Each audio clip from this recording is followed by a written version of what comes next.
এই ঘটনাটি বাংলাদেশের দিনাজপুরে ঘটেছে। দেখুন ভিডিওটা প্রথমে।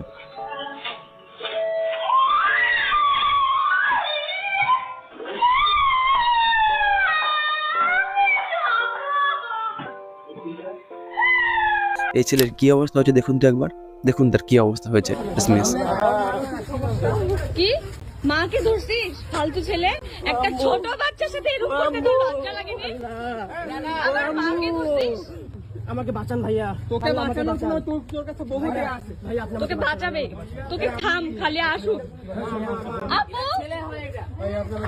আপু মিশা আপু, মিশা আপু, জিমিকে কল দাও তো। ছাড়বো তোকে, ছাড়বো তোর মনে হয়? তোকে ছাড়বো। কি করছে দেখ, কি করছিস? ওই তোর বাচ্চাটাকে দেখে মায়া লাগে না? তোর না মা আছে? তোকে ছাড়বো, ছাড়বো, তোকে ছাড়বো। তোর মা তোকে ছাড়বো না, চিড়ে খাইনি। তোমাকে আমি অনেক রুচি হলে কিভাবে আমার বোনকে ধরায়?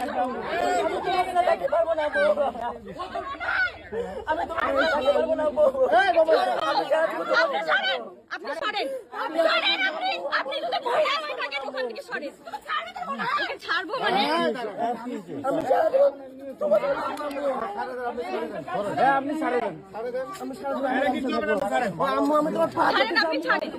এই যে ছেলেটি, এই ছেলেটি একটি ছোট্ট বালিকা, ছোট মেয়ে, তাকে এইভাবে ধরে নির্যাতন করেছে। সে হয়তো ভেবেছে যে তাকে একটা চুমু খেলে বা একটা কিস করলে কি আর সে ভাববে, কেউ বুঝতেও পারবে না, সেটা ধরাও পড়বে না, সেটা কি সমস্যা হতে পারে। এটা হওয়ার পেছনে একটা বড় কারণ আছে, সেটা আমাদেরকে বুঝতে হবে। কারণটা কি সেটা আগে বুঝি, যে মেয়েটার কি ঘটেছে, কি হতে পারে। একটা মেয়ে, তার সাথে যদি তার কনসেন্ট ছাড়া, সে প্রাপ্তবয়স্কা না, তো সেজন্য তার কনসেন্ট দেওয়া না দেওয়ার ব্যাপার আসে না, সে একটা মানসিকভাবে ট্রমাগ্রস্ত হয়ে যাবে, ট্রমায় ভুগবে সে। তার সারা জীবন এই বিষয়টা মাথার মধ্যে একটা অন্ধকার প্রতিচ্ছবি হয়ে থেকে যাবে, যেটা সত্যি খুব মর্মাহত। এই যে মুমিন মান্দা এরকম করার পিছনে মূল কারণটাই হচ্ছে এরা মাদ্রাসায় পড়াশোনা করে, আর মাদ্রাসাতে শুধুমাত্র ছেলেদের আলাদা রাখা হয়, মেয়েদের আলাদা রাখা হয়। কোয়েট স্কুল যদি হতো তাহলে এই সমস্যাটা হতো না। কোয়েট স্কুলে ওরা একসাথে ছেলে আর মেয়েরা পড়াশোনা করতো, তারা একে অপরের ফ্রেন্ড হতো, তারা বুঝতে পারতো যেমন তার পরিবারে তার মা, তার বোন, তার নিজের আত্মীয় স্বজন যারা আছে, পিসি, লাইক দ্যাট, মামি, যেমন ওরা হয় তেমন একটা তার বয়সে একজন মেয়েও, একজন নারী, একজন মেয়ে, হ্যাঁ, তারও কিছু অনুভূতি, ইমোশন রয়েছে।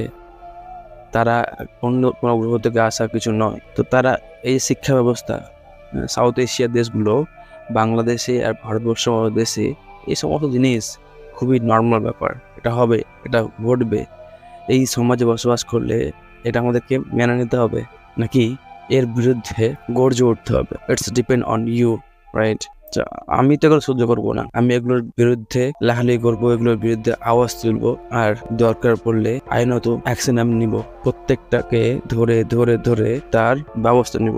রমজানের মাসে নাকি শয়তানকে বন্দি রাখা হয়। এই 1 মাস শয়তান বন্দি অবস্থা থাকে, আল্লাহ তাকে বন্দি রাখে, সে বাইরে বেরোতে পারে না। তার মানে শয়তান যত রকম খারাপ কাজ পৃথিবীতে করছে সবগুলো শয়তান করাচ্ছে। তাহলে এই রমজানের মাসে কি করে এই জিনিসটা করতে পারে, কি করে এই শোষণটা হতে পারে সমাজের মধ্যে, সেটাও একটা বড় প্রশ্ন। এই প্রশ্নটা উত্তর আপনারা দিবেন। আমি এই বিষয়ে কোনো আমার অভিমত পোষণ করবো না, করবো in future, but right now আমি আপনাদের ওপিনিয়ন জানতে চাই। আমরা বলি ছোট পোশাক পরলে সমস্যা, তাদেরকে ভারতীয় সাজে সাজতে হবে, তাদেরকে বোরকা হিজাব পড়তে হবে, তাহলে সমাজের মধ্যে যে ধর্ষণ শোষণ ঘটছে সেটা বন্ধ হয়ে যাবে। কিন্তু আপনি যদি ফ্যাক্ট আর ডাটা চেক করেন তাহলে দেখবেন যে বাংলাদেশে হিজাবধারী মহিলারাও ধর্ষিত হয়েছে। কথা হলো যে তাদেরকে এই সমাজের মধ্যে বাঁচতে হবে নিজেদেরকে বন্দি করে রেখে, নাকি তারা উন্মুক্ত হবে, স্বাধীনভাবে জীবনযাপন করতে পারবে? ইউরোপে আমরা দেখতে পাই, ইউরোপে কত রেপ হয়, ইউরোপে রেপ হওয়ার সংখ্যা খুবই কম। আমরা দেখতে পাই ইউরোপের লোকজন অনেক